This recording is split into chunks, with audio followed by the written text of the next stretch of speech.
You first, when you take a look at both of these QBs, who had the most impressive start so far in the preseason? Well, to me, it was Shedeur. I didn't see any interceptions when he was out there. Didn't see anything like that.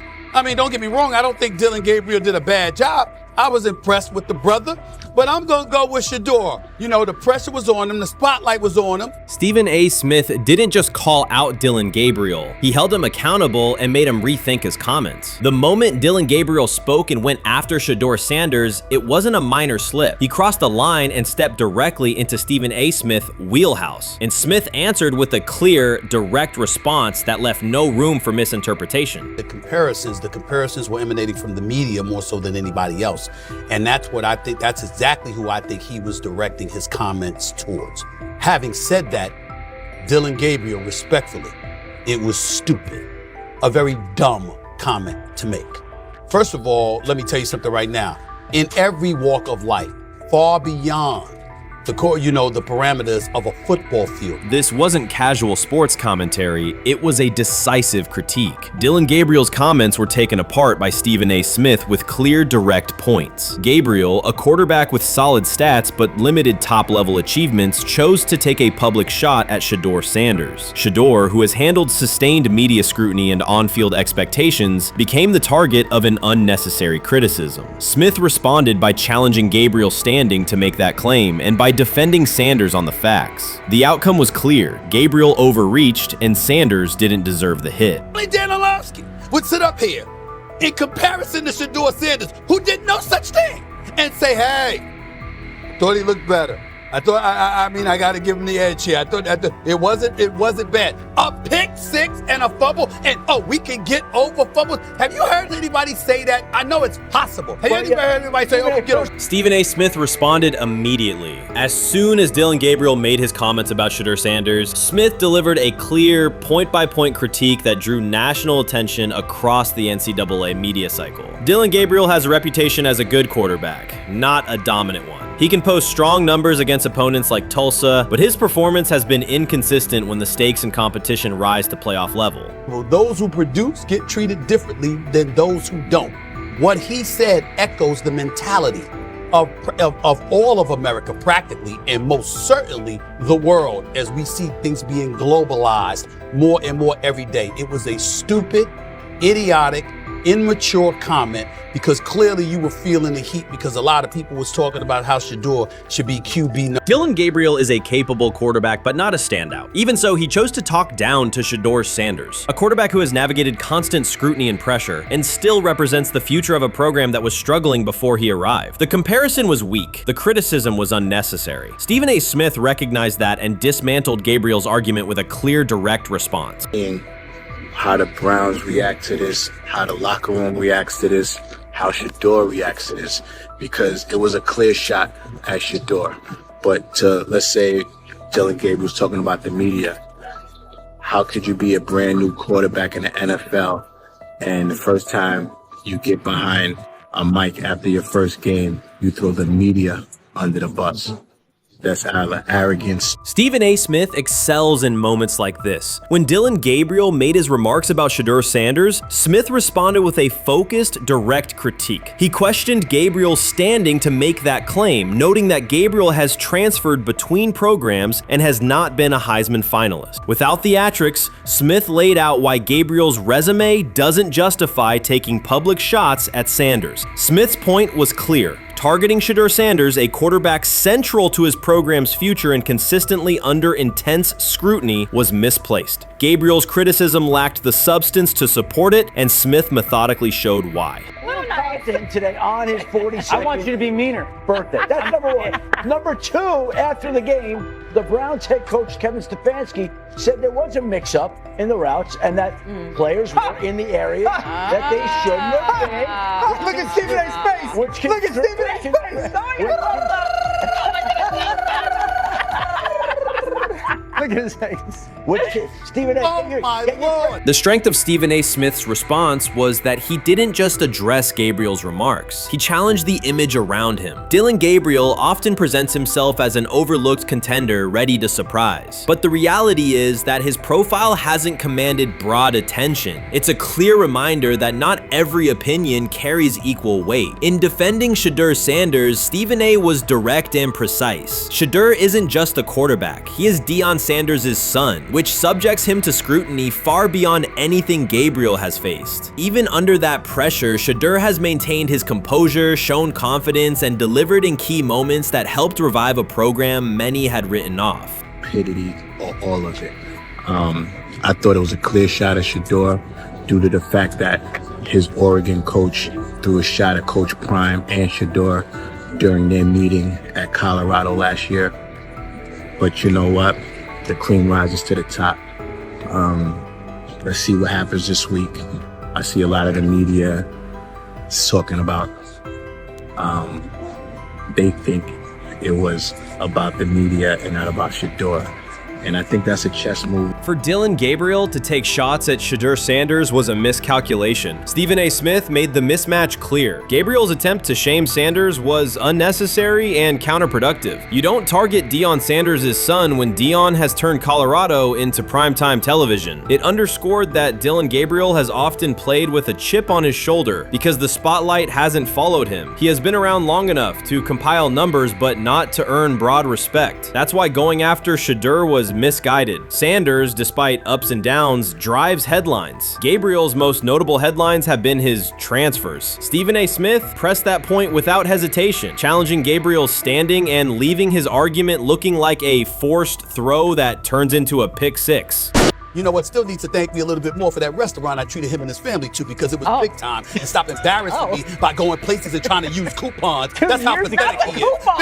The point is that a pick six and a fumble is usually considered a bad day. Stephen A. Smith didn't need to raise his voice to make the point. He presented Dillon Gabriel as a player whose talk outpaces his resume and defended Shedeur Sanders with clear comparisons. That's why he called Gabriel out so directly. The comparison wasn't just unfair, it was forced. Now look at Gabriel's record. The numbers are solid and he can win against average defenses, but the resume lacks defining markers. There's no sustained Heisman contention, no late season surge that reshaped the national picture, and no postseason moment that cements a legacy. The track record reflects steady production, not top-tier impact. That's the gap Smith underscored. Gabriel's criticism of Shedeur Sanders wasn't supported by what he has accomplished, while Sanders continues to carry a program under constant scrutiny. Let's see some of them step up and make some plays out there. Ain't no way. Gabriel Ain't no way. He's not built like that. No way. And this one is picked off and going back the other way. Oh my God, why did he stop playing? Now it's a foot race. And that is that. They told me bust out my AP, perfect timing. H-shot, we about to get legendary. Shedeur start the next game, baby. Shout out Dillon though, you know what I'm saying? Bro, I love you, my heart. What am I bigger than cheese, bro? You know what I'm saying? But Shedeur got it. Shedeur Sanders is a national brand who draws viewers for both performance and result. Dillon Gabriel's attempt to diminish him read as resentment. And Stephen A. Smith called out the insecurity and lack of awareness directly. Colorado under Deion Sanders is prime time, and Shedeur sits at the center of that spotlight. If Gabriel expected the sports world to agree while he took a shot at Shedeur, he misread the moment. Smith dismantled the argument and questioned the credibility behind it. Gabriel will move on. He'll keep playing, give interviews, and have fans, but this exchange will trail his media profile as a reminder of a misstep. It's a clear example of a resume that doesn't justify taking public aim at a quarterback carrying that level of scrutiny and responsibility. For the Cleveland Browns preseason game today is that the way that some white folks watched Shedeur Sanders last week is the way that some black folks were watching Dillon Gabriel today. And it's not Dillon Gabriel for Dillon Gabriel's sake.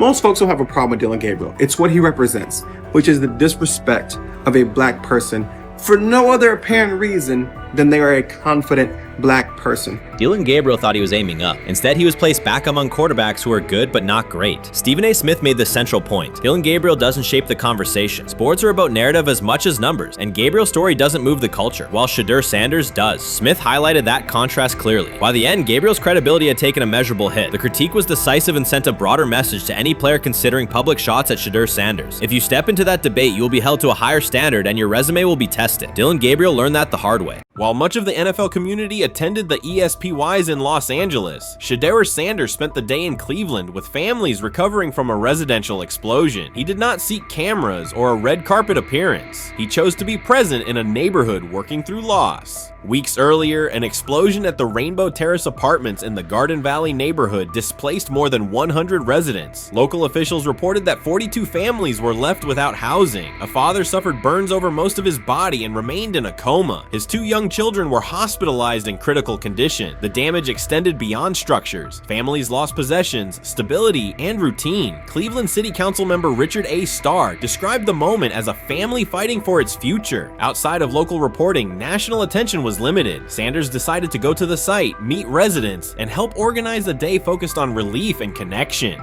The decision drew questions almost immediately. Some asked why he was not at the ESPYs, others questioned his motives. Sanders did not respond with counter-arguments. He explained simply that he felt an obligation to be present and that he would act on that conviction. This was not a team-scheduled appearance. He promoted the gathering himself, arrived without ceremony, and spent the day with residents. His approach emphasized listening, participation, and time. The event, which he called the Garden Valley Fun Fest, brought a large turnout over several hours. The purpose was straightforward: create space for families to reconnect and for children to play, even as recovery work continued. Sanders threw passes with kids on the blacktop, joined in games, and spoke with parents and grandparents about what they were facing next. He moved through the apartment complex and common areas with minimal staff support. Browns defensive lineman Michael Hall Jr. attended and interacted with residents as well. There were no speeches or staged moments. The focus remained on residents and their needs. Questions about visibility persisted as photos and short clips circulated online. Some criticism framed the visit as a substitute for a higher profile appearance in Los Angeles. Sanders kept to the same message. The priority was to support a neighborhood coping with displacement and uncertainty. He did not present the choice as a protest of any event. He presented it as the correct use of his day.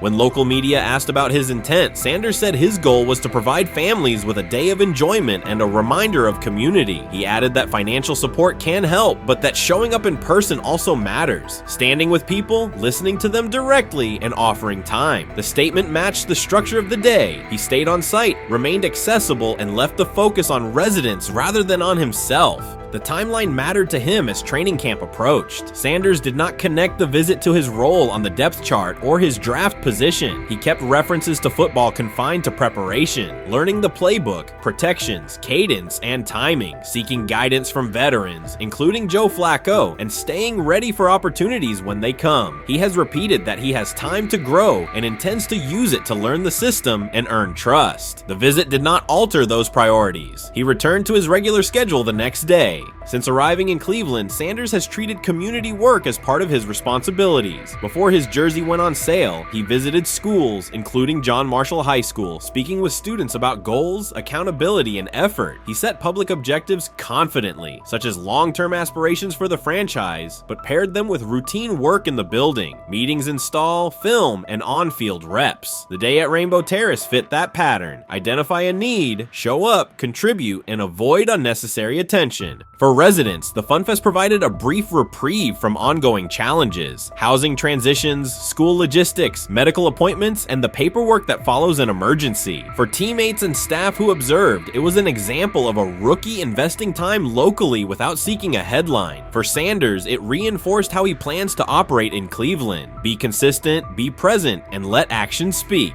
The setting at Rainbow Terrace underscored the scale of recovery ahead. Families described the first weeks after the explosion: nights in temporary housing, efforts to replace clothing and essentials, coordination with agencies and community groups. Sanders moved from group to group, speaking with parents about their immediate needs, greeting elders who came to watch the activities, and encouraging kids who wanted to throw a football, run races, or take a photo. He kept the schedule flexible so residents could arrive and leave as they were able. Community partners and volunteers handled tables for supplies, simple games, and refreshments. There were no sponsor banners or organizational pitches. Residents organized as they usually do, checking on neighbors, guiding children, and sharing updates. Sanders' role was clear: participate, make time, and listen. The presence of a recognizable player brought energy, but the purpose remained practical: create a normal afternoon in a place that had not felt normal since the blast. Online reaction covered the full range of opinion. Some posts praised the decision and the event's tone. Others questioned why a rookie would skip a high-visibility awards show. Sanders did not try to manage that conversation. He maintained the same explanation. He chose to spend the day where he believed he could be useful, and then he returned to his football schedule. The approach was consistent with how he addresses other topics, answer directly, and move on to the next task. The same measured approach appears in his preparation for camp. Sanders has not asked for public guarantees about reps. He has focused on install recall, cadence, and protection IDs, route timing, and situational work. He has sought input from veterans, thanked teammates who have provided guidance, and spent time with receivers and linemen to align on communication. Coaches have emphasized that the quarterback competition is a process, and Sanders has accepted that framework. His emphasis remains on readiness. None of this overshadows the experience and resumes of other players on the roster. It does provide a clearer picture of how Sanders operates as a professional. He separates off-field actions from promotional efforts. He keeps football preparation focused on what he can control. He communicates with teammates across position groups so that timing and expectations are shared. He does not try to steer attention in his favor. He tries to make steady progress. The day in Garden Valley was one example. He arrived without a speech, stayed for hours, and left without an announcement. He did not ask for recognition. He offered time. Residents responded in kind. Kids lined up for catches and races. Parents and grandparents asked about camp and wished him well, and neighbors coordinated rides and schedules around the event. The atmosphere felt like a neighborhood gathering, not a media production. Local leaders who were present or who spoke later emphasized that recovery will take months. Families will continue to navigate housing, healthcare, and daily logistics. Events like the Fun Fest do not resolve those issues, but they help sustain community connections and morale. Sanders' contribution was to create a space for that to happen and to treat the day with the same seriousness he applies to practice, plan, execute, and keep the focus where it belongs. As the preseason approaches, Sanders will continue to compete for opportunities on the field. He has said he will be prepared when called upon, and that he understands the importance of mastering details before focusing on outcomes. The organization will make decisions based on evaluation, and he will accept the results while continuing to improve. The off-field choices will remain consistent, identify needs in the city where he lives, and contribute in direct, practical ways. The core elements are simple. A neighborhood suffered a significant loss. Residents faced immediate and ongoing challenges. A rookie quarterback chose to spend a day there, without a press conference, without a schedule of talking points, and participate in a community-led event designed to give families a break and remind children that play still has a place. He provided presence, not a headline. He listened more than he spoke. He returned to work the next day. In a league and media environment that often prioritize visibility, Sanders made a different choice. He kept attention on people, not optics. He placed value on time spent in person rather than on appearances. He continued to build trust in the locker room and in the city through steady conduct rather than declarations. That approach, measured, direct, and consistent, will shape how he is viewed in Cleveland as much as any public statement could. The outcome of his football career will be decided on the field by installations learned, reads made, throws delivered, and games played. The outcome of his role in the community will be measured by smaller, quieter moments. Afternoons like the Fun Fest, school visits, and unannounced stops where listening matters more than being seen. For Cleveland residents at Rainbow Terrace, the takeaway from that day was straightforward. Someone who represents their team showed up, stayed, and participated without fanfare. For Sanders, it was the same. Do the work in front of you, whether that is a practice period or a neighborhood event, and keep the focus on the people who are affected most. So before your final year at Miami, there's a lot of conversations revolved around Shedeur Sanders. Obviously, I'm assuming you guys have a great relationship. Some of the clips you've seen and stuff like that. What is it like for you to have like this rivalry with Shedeur? I don't have a rivalry with him. That's my boy. So at the end of the day, this whole process, we thought me and him were going to be 1 and 2 the whole time. Whether he's 1, I'm 2, whether I'm 1, he's 2. And so that's just always been, our mindset. It didn't go that way. I thought he was one of the better quarterbacks in the draft as well, even throughout college. A lot of stuff out there on him ain't really, the truth, just because they spin it different ways. Like they spin stuff about me different ways. But I mean, when he gets his chance, become a starter, I know he's gonna make the most of it. And I'm ready to get back to work with him, after the season, talk some more stuff to him. Cam Ward directly challenged the uneven standards applied to Shedeur Sanders, calling them inconsistent and unfair. By insisting that performance, not politics, guide evaluation, he shifted the discussion from one player to a league-wide problem. Sanders' treatment now serves as a test of how the NFL supports and evaluates emerging quarterbacks. I feel a special relationship with him, especially me. First getting to know him 5 years ago when I started working with him. But it did surprise me because he's a good quarterback. It doesn't get a lot of credit that he deserves, especially the plays that he made in Colorado. A lot of quarterbacks in the country are making those plays. And so when he gets this opportunity, I'm pretty sure having soon today that he'll make sure he'll make plays on the field. Cam Ward's public challenge to the treatment of Shedeur Sanders brought the issue into clear view. For months, discussion around Sanders has centered on his profile, major compensation, a prominent Nike deal, and the expectation to stabilize a struggling franchise. Rather than a standard evaluation of a top prospect, he has faced sustained skepticism from analysts, fans, and league voices. Ward's comments underscored that the standards being applied to Sanders diverge from those used with other rookies. By stating it directly, he did more than support another quarterback. He identified a broader problem in how the league responds to young players with significant visibility. The takeaway is direct. Assessments should reflect on-field performance and development, not external narratives. A generational talent. I'm gonna prove him right. I'm gonna prove him right, don't worry. Oh my God. An article came out today. I'm generational. So I guess it's article versus article. I like that you think that, man. But we all know the truth.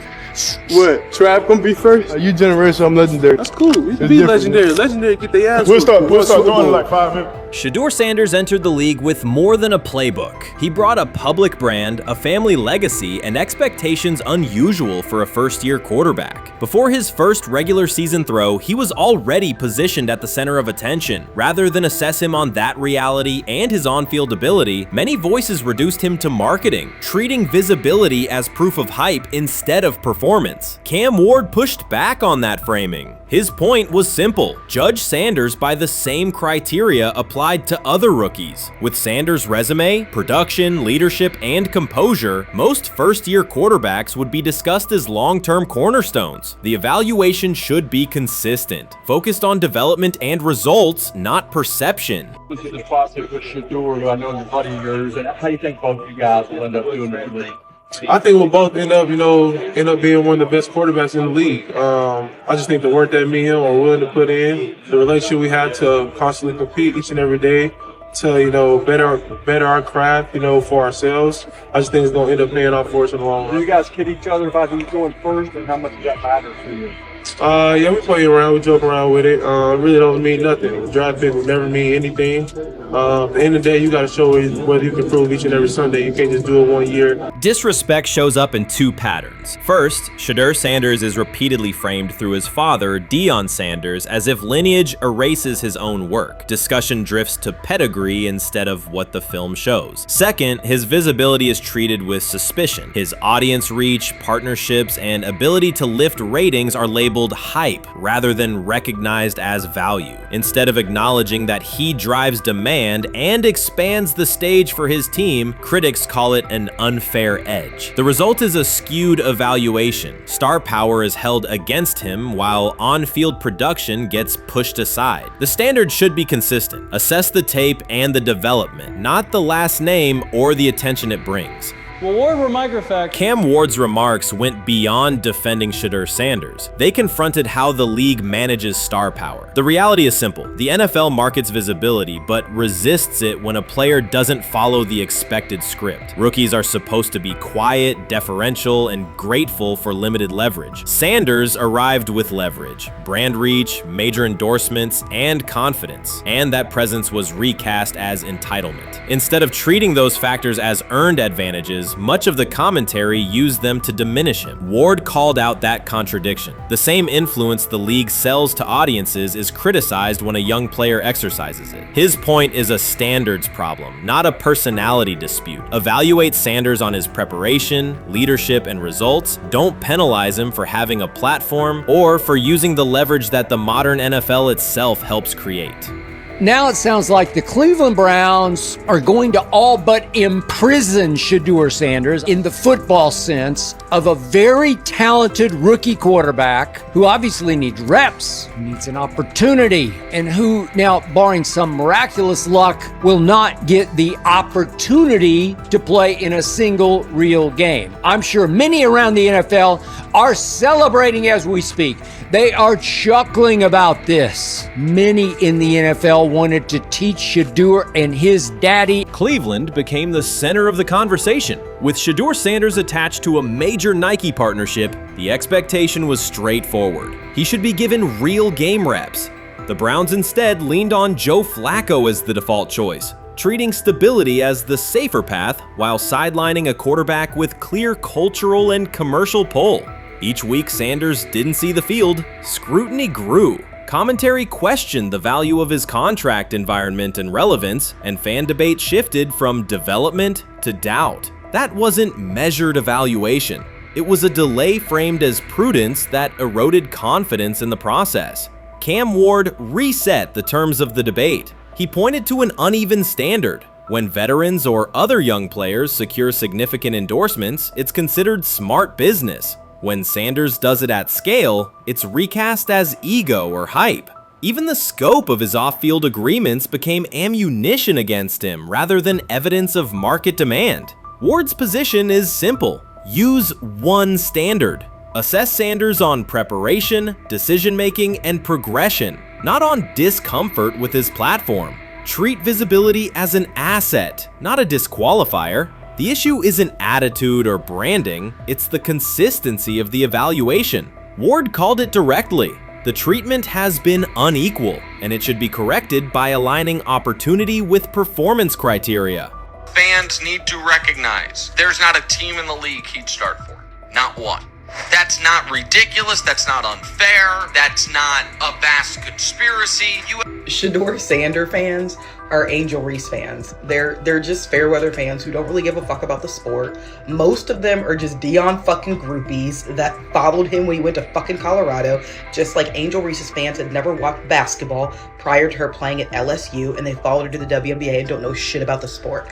That's it. Now Dion fucking groupies are running around acting like, oh, this is payback to his dad. The timing is pivotal. Shedeur Sanders isn't trying to blend into the league's background. He's shaping the agenda. He drives debate segments, fuels short-form highlights, and moves merchandise at a pace most rookies never approach. By the metrics that define modern attention, he is the draw. Yet, a segment of observers continues to undercut him, not because of shortcomings on tape, but because of discomfort with how prominent he already is. Cam Ward put words to what many could see. Coverage around Sanders has been filtered through reaction to his visibility, rather than a clear read of his performance and growth. The market has already weighed in. Demand is real, not manufactured. Nike's record-level rookie endorsement aligned with that reality, signaling long-term value and cultural reach. This exposes a core contradiction. The NFL depends on star power to sell tickets, fill stadiums, and boost ratings, but it resists stars who set terms on their own. Visibility is celebrated until a player exercises it. The fix is straightforward. Apply one standard. Evaluate Sanders on preparation, decision-making, and results, and treat his platform as the asset it is. If the league benefits from his presence, its evaluation practices should reflect that same reality, consistently and without penalty for scale.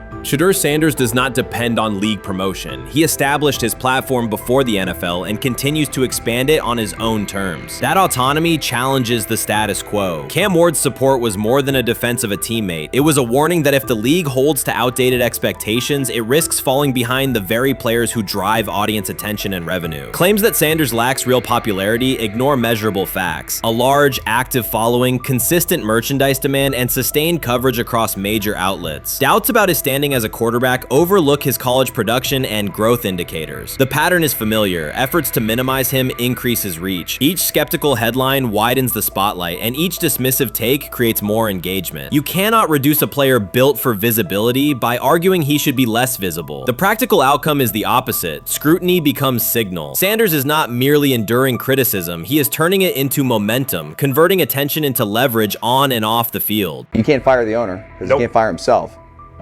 Yeah, someone's head's going to roll, unfortunately, in this situation, and it's probably Stefanski and Barry. I saw on The Athletic. I don't think that's fair, by the way. Stefanski, that part. I agree. I was saying the other day on my podcast that Barry should be fired, and I said I wouldn't fire Stefanski, but a couple of people made the point of saying, well, if you fire the GM, you got to give him a chance to hire his own coach, which is fair. That's true. So I would fire Barry. I would hire a new GM. If that GM thinks Kevin Stefanski's a good coach, wants to stick with him. Right. The situation in Cleveland has escalated with the NFL. Sources indicate GM Andrew Barry is prepared to move on from head coach Kevin Stefanski if he refuses to elevate Shedeur Sanders. The Browns are weighing a major quarterback change. Leadership appears to be aligning behind Sanders and pushing for immediate action. This is a high-stakes decision about control and the team's direction. I think it's unfair for me to comment in I guess, maybe on behalf of the industry. All I can say is this, the time that we spent with Shedeur, and what he's done throughout his college career is impressive. He's an impressive young man. He's a really good quarterback. Sometimes, fit comes into play. And I'd also say this, there are 4 more rounds of the draft. And then maybe lastly, it's less about where you get picked and what you do after you get picked. That's really the most important thing. Getting to know him over the course of the spring, he has a ton of resolve. Andrew Barry appears to be at a breaking point. Pressure from fans and within the organization to play Shedeur Sanders is intensifying. Barry is pushing for a move towards Sanders, while head coach Kevin Stefanski remains cautious about altering the depth chart. The divide is clear. One side wants acceleration, the other a measured rollout. The organization is under heavy scrutiny, and the focus has shifted to when, not if, Sanders sees the field. Has the 4th highest odds of any head coach this season to be fired. He's clearly on the hot seat. It's been a discussion for really a couple years now, dating back to last season's 3-win season. And he's always had kind of hot and cold seasons. And now the sports books are saying he's 4th on the list.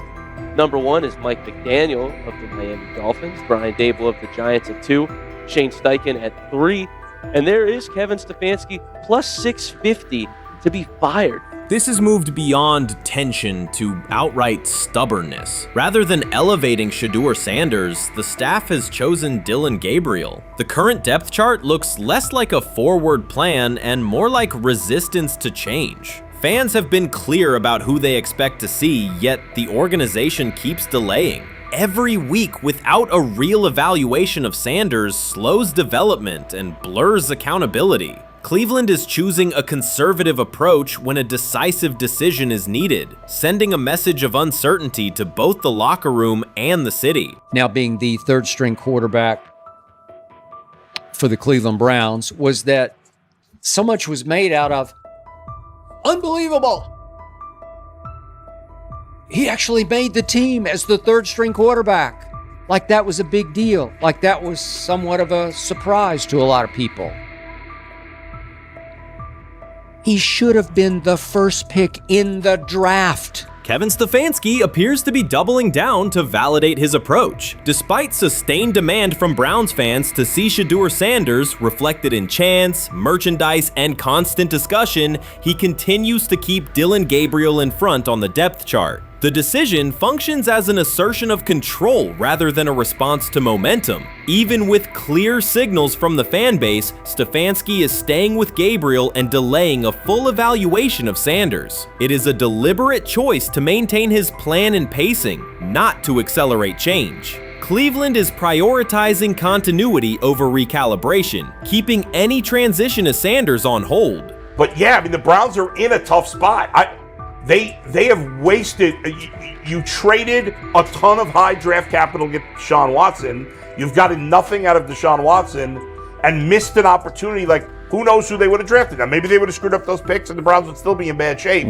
Andrew Berry is likely frustrated watching Dillon Gabriel default to conservative throws while the offense stalls. From a football perspective, this appears to be the hill Kevin Stefanski is choosing to stand on. Keeping Gabriel ahead of Shedeur Sanders has limited the unit's explosiveness and prevented a full evaluation of a higher ceiling option. Drives end quickly, field position flips, and momentum is lost while Sanders remains on the sideline. Fan patience is wearing thin. Each ineffective series intensifies criticism and shifts scrutiny toward the coaching staff's criteria for the depth chart. With every additional snap for Gabriel, the decision reads less like an open competition and more like rigid adherence to a plan that isn't producing results. The optics are clear. A dynamic quarterback sits while a cautious approach keeps the offense in neutral. If this continues, accountability questions will grow inside and outside the building. What performance benchmarks keep Gabriel ahead of Sanders? When will Sanders receive first-team reps in live situations to allow a fair comparison? The front office must decide whether to preserve continuity or pivot toward a timely assessment of Sanders. The longer the current approach stays in place, the more it signals stubbornness rather than adaptation, and the more pressure mounts to realign the plan with on-field output.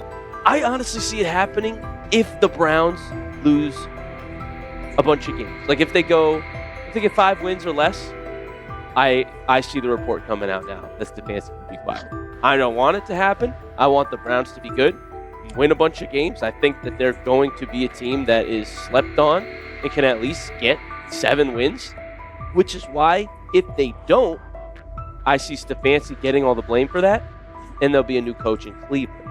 Because their players, to me, are there once again. We've talked about the incredible rookie class. The approach in Cleveland lacks consistency. One week, Andrew Berry signals he wants Shedeur Sanders on the field. The next, Dillon Gabriel gets the reps and the plan stays conservative. Through it all, Kevin Stefanski shows limited urgency despite pressure on his job security. Fans are asking for an offense that can push the ball, change field position, and produce points. Instead, the unit leans on short throws and cautious sequencing. Gabriel's play keeps the ceiling low and momentum static, while a full evaluation of Sanders is postponed. The result is growing frustration and a clear disconnect between the front office, coaching staff, and expectations in the stadium. The NFL tried to teach him and his father a lesson. You don't act like that. You don't talk like that before a draft. We'll show you how our game is played. We will watch you plummet all the way. I think he would have gone undrafted except for that owner in Cleveland. And he is the key to everything because he is something of an against the grain maverick owner. He's kind of a wannabe Jerry.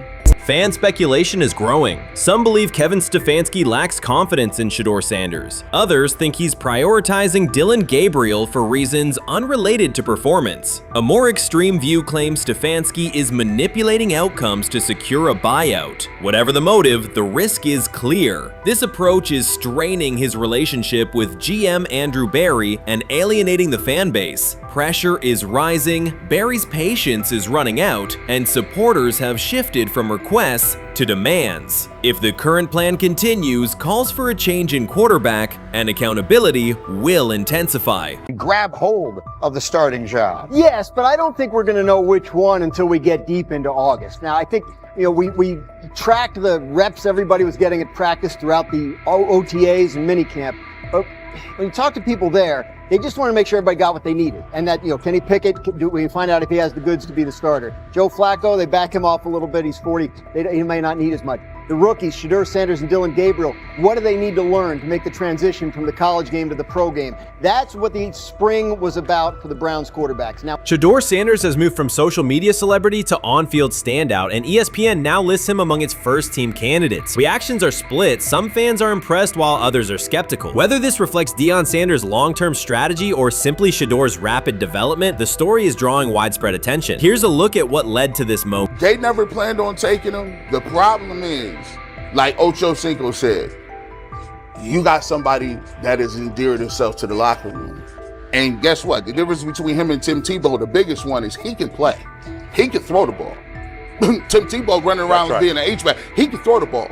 And he's done everything he needs to do. He ain't saying nothing. He ain't rocking the boat. He ain't mad about the reps. He ain't mad about none of that. All the people out there want to see is this, like Tyvis said earlier.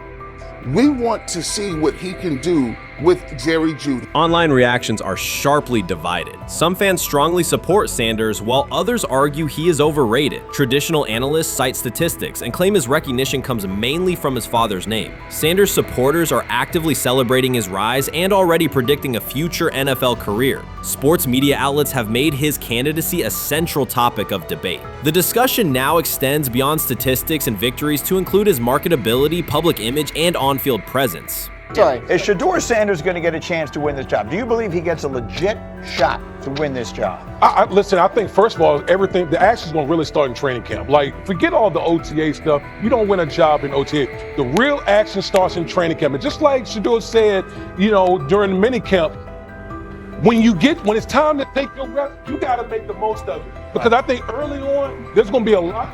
Remember, Joe Flacco didn't hardly practice in OTAs and mini camps because they were giving the young guys. Right. So when he gets his opportunity, he's going to have to make the most of it. Analysts are closely reviewing game footage to evaluate Sanders' decisions and mechanics, while others examine his social media activity to see how he balances content creation with quarterback duty. Shedeur Sanders' placement on ESPN's early first-team list has taken over the college football conversation. Supporters circulate his highlights and argue that his on-field production and leadership justify the honor. Skeptics claim the recognition relies too heavily on his family name and question whether his resume is strong enough for first-team status. Analysts are rewatching game footage to assess his reads, accuracy, and pocket presence, while others examine how he balances a high-profile social media presence with quarterback responsibilities. The debate has pushed other storylines, such as conference realignment and NIL issues, into the background, leaving fans and commentators focused on Sanders' performance, marketability, and overall impact on the sport. I'll keep saying it. I believe Shedeur Sanders should play more games than any other quarterback on this roster this year, because he's the only guy that I look at and say they might have something here. Because I'm telling you right now, they left night one of the draft saying we are taking our quarterback next year. So it's on Shedeur or Dylan or Kenny, probably not Joe, to change their mind. To change their mind. But you got to find out.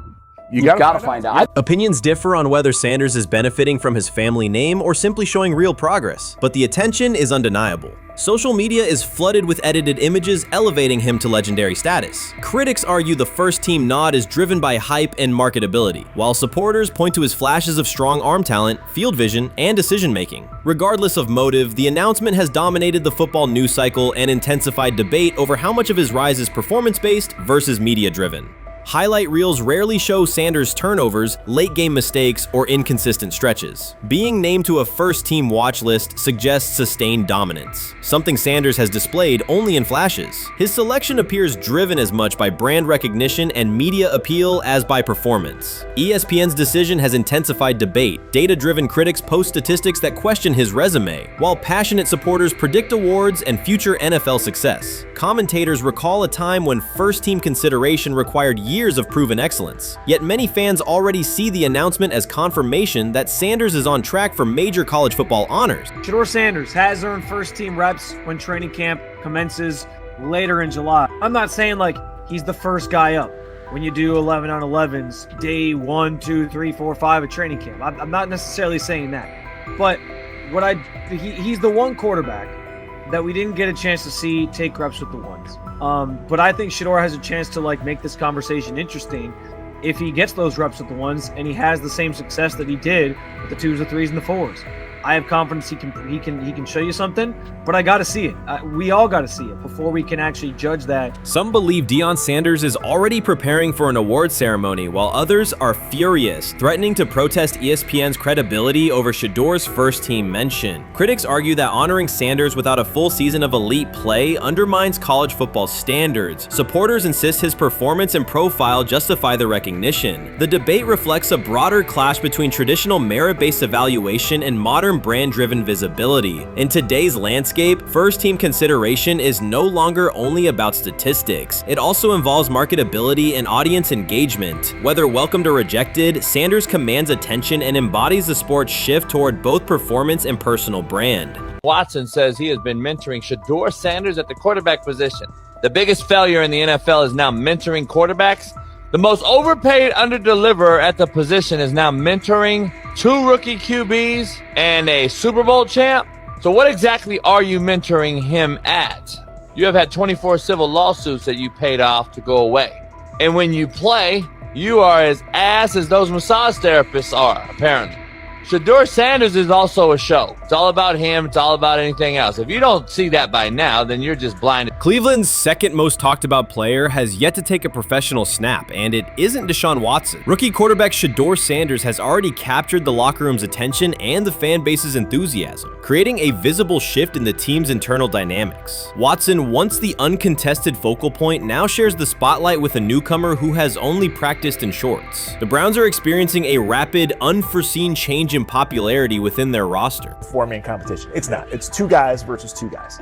It's the 2 older guys to be the starter. Yeah. It's the 2 younger guys to position themselves however it may be and show little improvement every single day, right? So, of all the things I'm watching the first 5 when they break a session, the first 5 with the veterans, with the ones. Who's in there, where are they going? The ball's going to Jerry Jeudy, right? Flacco's no dummy, lasts as long as he has, right? He can really whiz it.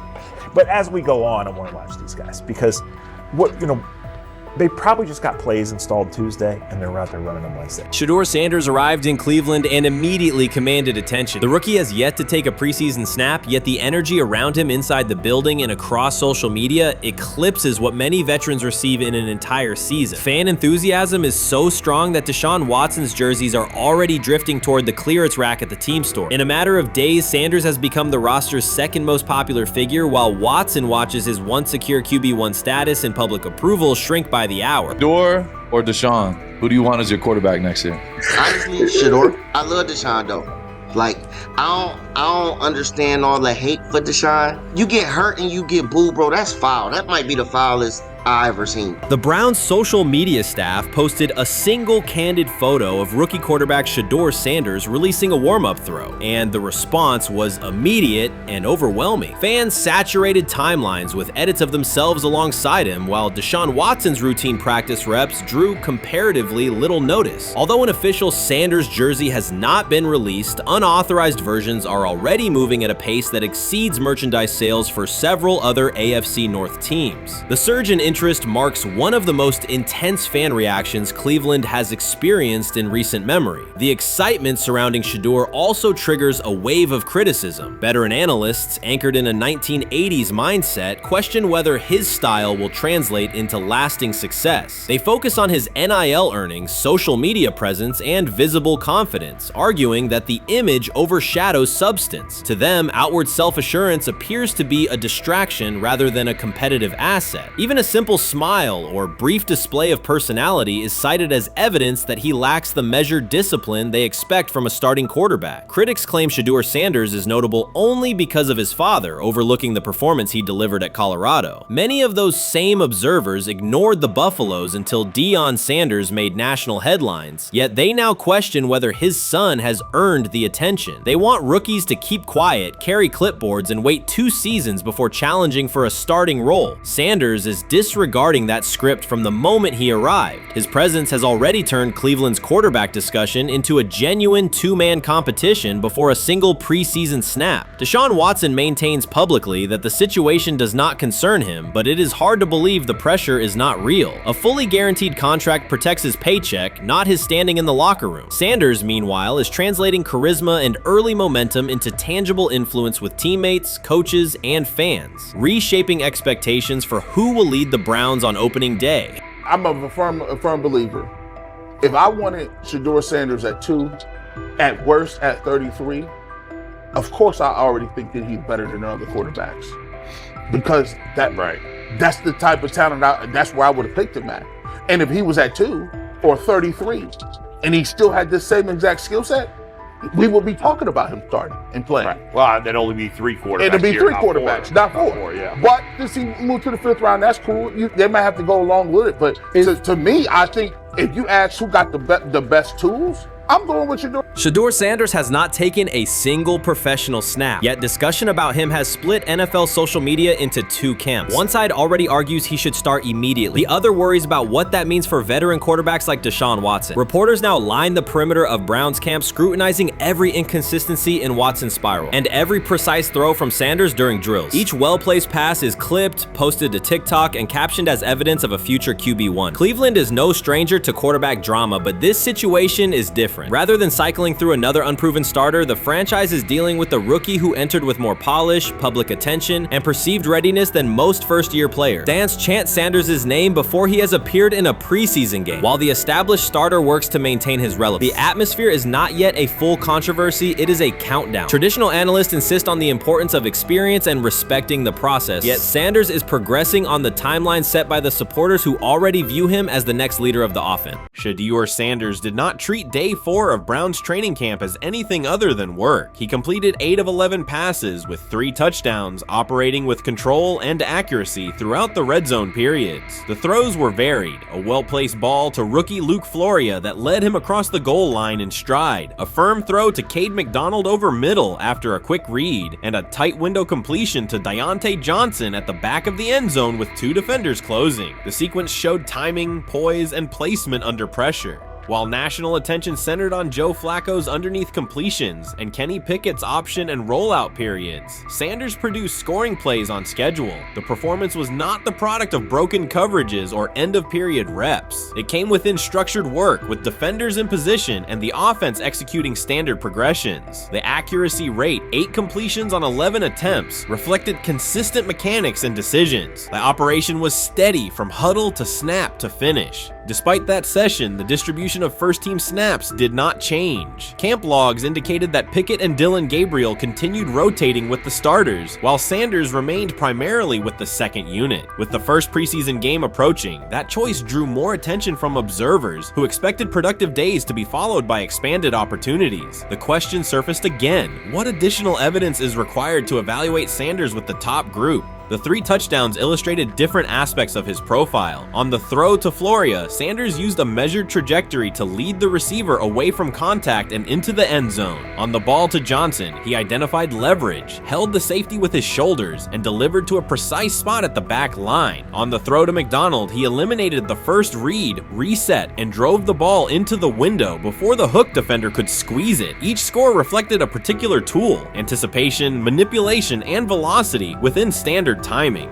Comparisons to the other quarterbacks were straightforward. Pickett produced 2 touchdowns but placed 1 late ball that exposed a receiver to contact near the goal line. Gabriel accounted for 1 score, with additional gains coming on checkdowns and designed movement. Flacco advanced the ball in short increments without finishing drives during the same period. Sanders converted opportunities into points repeatedly and without turnovers. The rotation, however, remained unchanged. Head coach Kevin Stefanski and the staff continued to allocate first-team work to the same group, describing the process as an open evaluation. In practice, that has meant extended starter reps for Pickett and Gabriel, veteran scripts for Flacco, and second unit periods for Sanders. The disconnect between output and opportunity was notable, particularly given the stated goal of reaching an early decision at quarterback. When asked about the timeline recently, Stefanski said the preference was to decide sooner rather than later, an acknowledgement that the window for assessment is limited as preseason approaches. Speculation about motives is common in such situations. The discussion has included references to front office perspectives and ownership influence. Owner Jimmy Haslam is widely viewed as supportive of drafting Sanders. General manager Andrew Berry is known for prioritizing fit, traits, and process within the roster building model. Stefanski reports to Berry, and the practice plan reflects coaching evaluation within organizational parameters. None of that guarantees any outcome. It does explain why rotations can remain conservative even after strong individual periods. Regardless of internal views, the most useful next step for the evaluation would be a defined set of first-team snaps for Sanders to put comparable tape next to his peers. There was also outside attention on several practice segments from earlier in camp that showed Sanders throwing during lulls to non-receiver personnel, ball attendants, staffers, and assistants, while other quarterbacks were in script with full units. Those clips circulated widely and were interpreted by some as dismissive. Sanders addressed questions about about it by narrowing the focus to preparation, explaining that his responsibility is to be ready for the work assigned and that he has adjusted at every level of competition, from HBCU ball to the Power 5 and now the NFL. The response matched his general approach: acknowledge the situation, maintain routine, and continue to execute when the next period begins. The broader draft day and narrative context remains part of the conversation. Sanders' college resume included efficient production and high completion rates across 2 programs, culminating in national recognition such as the Johnny Unitas Golden Arm Award. His selection in the 5th round was driven by varying evaluations of projection, scheme fit, and development timelines. The result is the current environment. He must present his case within limited windows, then wait for access to the next rung of competition. That does not make the process unfair, it makes it exacting. The best answer, for him and for the staff, is additional, comparable reps and clear tape.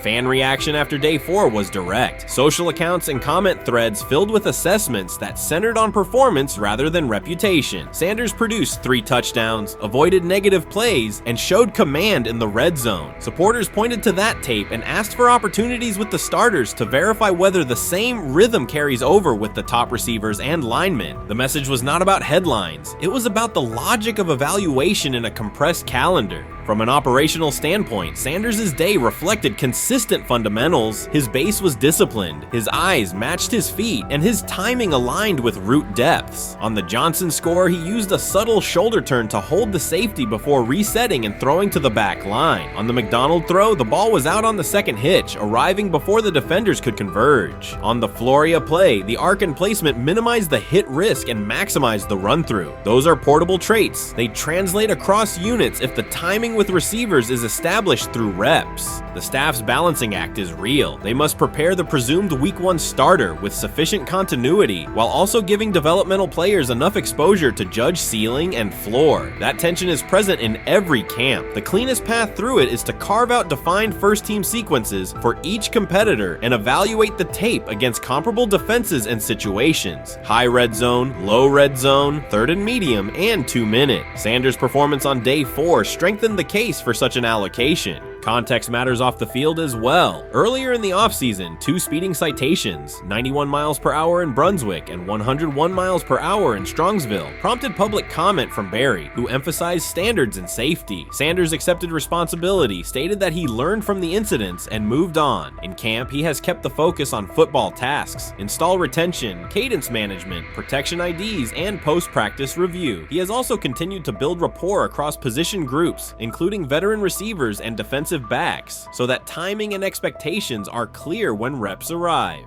None of this diminishes the experience of the veterans in the room. Flacco has decades of film, Pickett has multiple seasons of NFL starts, and Gabriel brings mobility and a defined collegiate profile. It does, however, underscore the purpose of camp, to align decisions with current performance. Sanders produced the most efficient scoring period of the day. The next logical step is to see that operation with the starting unit, document the results, and compare them to the other candidates under the same conditions. The preseason opener will compress timelines further. Install packages expand, and coaches begin to narrow personnel groupings. If the objective is to identify the quarterback who can operate the offense most cleanly on Sundays, then structured exposure now will give the staff better information later. A small but deliberate set of first-team snaps for Sanders, scripted early downs, a 3rd down sequence, and a red zone series would provide data without disrupting broader preparation. Until that occurs, Sanders can only continue to control process and execution. Day 4 showed what that looks like when opportunities align: efficient reads, disciplined mechanics, and finishes in the end zone. He did not seek attention for the sequence. He put it on tape. If the evaluation remains consistent with the stated competition, comparable snaps should follow. If they do, the staff will have a clear side-by-side measure. If they do not, the question from observers will remain the same: what more needs to be seen to justify the look?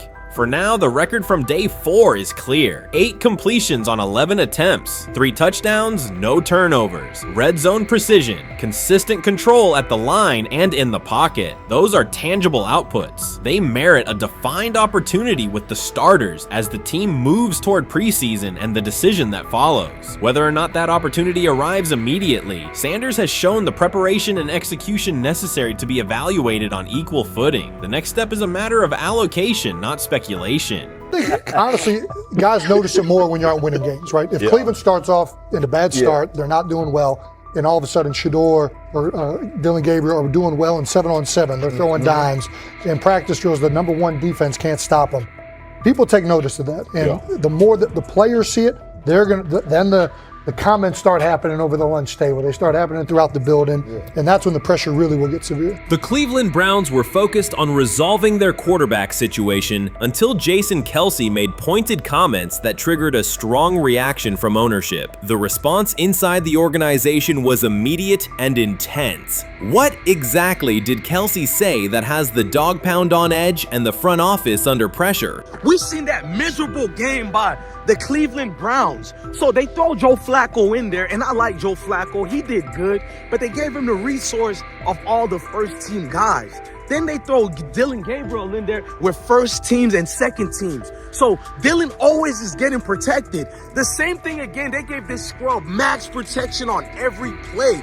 Yeah, he completed some passes, but let's talk about his mistakes. He's still inconsistent with his throws, but he at least had max protection. The Cleveland Browns continue to be defined by inconsistency and avoidable setbacks. Even as fans hoped the organization had turned a corner, Jason Kelce, fresh off retirement, offered a direct critique that reignited doubts about the team's direction. His remarks implied the franchise's structure and decision-making remain unstable and recent progress may not hold. The takeaway for leadership is straightforward. Identify core issues, align on a coherent plan, and execute with discipline. For supporters, it's another sign that the problems run deeper than a single season. They throw Shedeur Sanders in there with the lowest cab drivers you couldn't even get on 5th Street.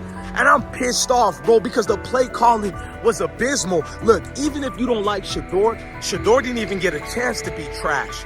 Even if you think Shedeur is garbage, he didn't even get a chance to be garbage. That's how awful the offensive line was. Kevin Stefanski still doesn't want to give Shedeur second strings and first strings reps. Why is that? Browns ownership's response shifted from measured to urgent. The pattern is familiar in Cleveland. The team once treated Johnny Manziel as a franchise solution, retained Hugh Jackson for a second year despite results, and invested heavily in Deshaun Watson through a costly trade and contract. These decisions reflect aggressive but poorly aligned planning. The outcome has been continued instability instead of sustained progress.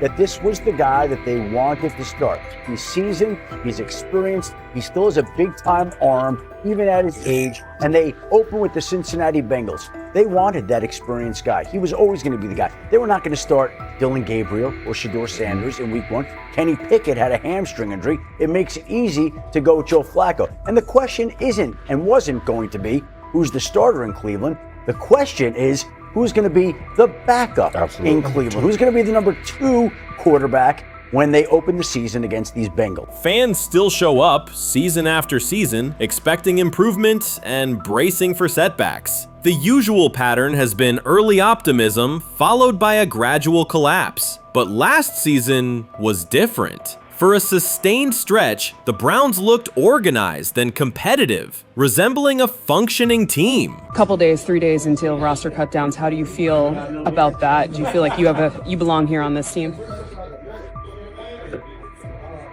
Obviously, I think overall as a player, I feel like I put in the work. I feel like everything I do, I try to do it to my best, and that's all I ask for. So I feel like everybody feels like, they should be on the team, and if you ask anybody on the team, would they feel like they belong, in their own eyes. So I feel like I do, but I'm my own player, I think about myself in a high regard. The front office entered the offseason confident. Kevin Stefanski was being praised and the Dog Pound believed the team had made real progress.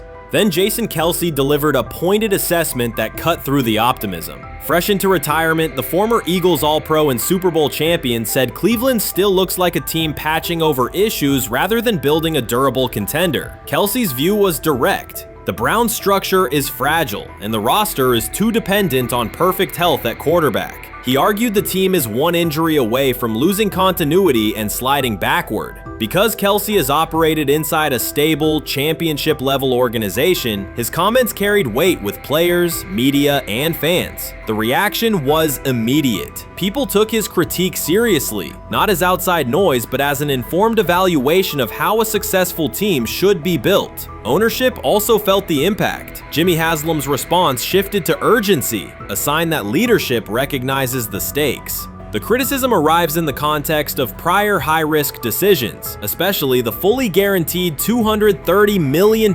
commitment tied to Deshaun Watson. Watson has missed time and shown inconsistency when available, and the contract has constrained flexibility. Kelce's remarks highlight why depth, alignment between the front office and coaching staff, and a clear contingency plan at quarterback are non-negotiable. The takeaway is straightforward. Cleveland must convert last season's progress into a stable framework, protect the quarterback, deepen critical positions, and establish a plan that survives injuries and short-term setbacks. Without that, the games that fueled optimism will remain temporary.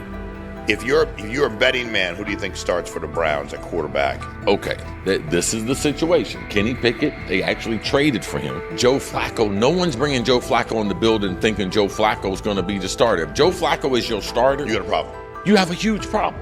And if they were saying Shedeur was the starter as the 5th rounder, you got a real problem too, because he passed over all these guys in these reps in the offseason in shorts, in bikini shorts, Speedos and stuff. Like, no. That kind of stuff. So I'm not that surprised. When you put down a 3rd round pick on a quarterback, you do believe he has a certain skill set. Jason Kelce stated the obvious. Cleveland committed to a quarterback who hasn't played at an elite level in years, and Joe Flacco's playoff run didn't change the long-term outlook. Ownership appeared more upset that the criticism was public than by the substance of the critique. Many fans agreed. They've seen this pattern before. Rosters age, injuries are inevitable, and when a single contract dominates the cap, one setback at quarterback can undermine the entire season. Kelce's broader point was about structure. The Browns prioritized the high-cost, uncertain starter over depth and contingency. The late-season surge masked issues that remain: limited cap flexibility, thin depth at key positions, and an offense that lacks a credible Plan B. Fans recognize how quickly a strong defense can decline with injuries, and how an offense without redundancy stalls. The AFC North raises the stakes. Baltimore with Lamar Jackson sustains a top standard. Cincinnati with Joe Burrow returns to contention when healthy. Pittsburgh rarely slips below .500 under Mike Tomlin and wins with defense and consistency. In that environment, Cleveland can't rely on perfect health or peak form from one player. The path forward is clear. Diversify cap allocation, reinforce the offensive line and receiver depth, carry a legitimate backup plan at quarterback, and install a scheme that functions regardless of who is under center. Given what we saw yesterday with Shedeur Sanders, somebody on the Cleveland Browns is 100% getting fired, probably by the end of this year. The person who's probably going to end up getting fired is Kevin Stefanski, because I know that he didn't want Shedeur Sanders on the team. It was Andrew Berry who made that pick. You can't really go against your GM. Bad things happen in this situation. But Shedeur Sanders is not without fault for what we saw yesterday. This is the play that we saw yesterday that has the internet just exploding, where Shedeur Sanders took like a 24-yard sack. Half of the internet is saying that this is all Kevin Stefanski's fault. Cleveland showed progress last season, but the underlying concerns remain. Jason Kelce highlighted them directly. The Browns' long-term plan is fragile, cap-constrained, and overly dependent on perfect health at quarterback. His comments focused attention on structural issues, roster depth, continuity in coaching, and a sustainable offensive approach, rather than a single hot streak. That criticism resonated because it reflected what many around the league already see. Ownership's reaction underscored the sensitivity. Jimmy Haslam has presided over frequent coaching and quarterback changes, and external scrutiny carries weight when it comes from a respected veteran with championship experience. Kelce's remarks reinforce that last year's Joe Flacco stretch was a short-term solution, not a foundation. The team still needs a durable plan that can withstand injuries and inconsistency. The practical takeaway is clear. Stabilize the system, diversify cap usage, and build depth at key positions so the offense functions regardless of who is under center. That includes a coherent development pathway for younger talent such as Shedeur Sanders, with defined practice reps, protection, and scheme alignment. Kelce didn't say anything outrageous. He articulated the gap between a brief surge and a credible long-term contender. Have the faith of a mustard seed, right? Because this is the greatest resurrection since Jesus the Christ, right? Like at some point, Joe Flacco was thinking about getting into TV, right? Joe Flacco didn't have a job, and then now you not only come back and start for the Cleveland Browns late in the 2023 season, but they came back around to you. You're now the day one starter for a franchise that just 2 years ago was in the playoffs. The Browns' quarterback situation remains unsettled. Deshaun Watson was expected to be the long-term answer, but injuries and inconsistent play have prevented him from reaching an elite level. When the team turned to Joe Flacco after Watson's season deteriorated, Flacco immediately lifted the offense and produced results that highlighted the gap between expectations and reality. That a 39-year-old late addition could outperform a $230 million starter was not just a short-term surprise, it raised fundamental questions about roster construction and evaluation. Quarterback depth has been fragile, and the late-season surge masked broader structural problems. Jason Kelce's remarks made that clear. Cleveland is vulnerable if the starter is unavailable, cap flexibility is limited, and the offensive plan lacks a stable contingency. His critique drew attention to leadership and planning as much as on-field performance. Jimmy Haslam's strong reaction reflects the pressure on ownership. The organization has promoted a message of stability and progress, but Kelce's assessment suggested those gains are not yet durable. The path forward requires a realistic approach to the cap, a credible backup plan at quarterback, and a system that holds up regardless of personnel.